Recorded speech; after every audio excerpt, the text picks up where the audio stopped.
10 நிமிஷத்தில் நம்ம சாம்பார் சாதம் செய்யலாம். வச்சுக்கிற 4 பொருளை வச்சுன்றதை பார்க்கலாமா? அதுக்கு தேவையான பொருள் ஃபஸ்ட்டு பார்த்துக்கலாம். அரிசியும் பருப்பு ஊற வச்சுருக்கேன். தக்காளி, வெங்காயம், கருவேப்பிலை, பூண்டு நசுக்கி வச்சுருக்கேன். ஊற வச்சுருக்கேன். மிளகா பொடி. குக்கரை வச்சுக்கலாம். அதுக்கு மெயினாகவே நெய் போட்டுக்கலாம். நெய் போட்டுட்டு கடுகு போட்டுக்கலாம். பொரிஞ்சிச்சு முந்திரி போட்டுக்கலாம். கருவேப்பிலை, வெங்காயம்லாம் போட்டுக்கலாம். வெங்காயம் நல்லா வதக்கலாம். வெங்காயம் வதங்கிடுச்சு தக்காளி போட்டுக்கலாம்.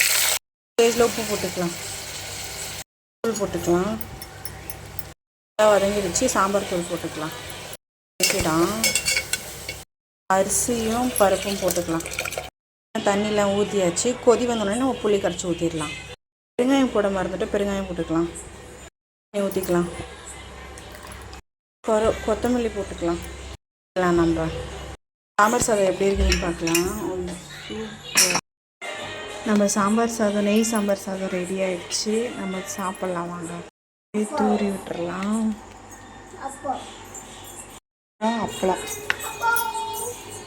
சாம்பார் சாதம் ரெடி ஆகிடுச்சு. பாருங்கள், இதே மாதிரி செஞ்சு பாருங்கள். சூப்பராக இருக்கும். எப்பவுமே காய்கறி போட்டு செய்கிறதோட இது மாதிரி செஞ்சு பாருங்கள், நல்லாயிருக்கும். என் சேனல் பிடிச்சிருந்தா சப்ஸ்கிரைப் பண்ணுங்கள், லைக் பண்ணுங்கள். பாய்.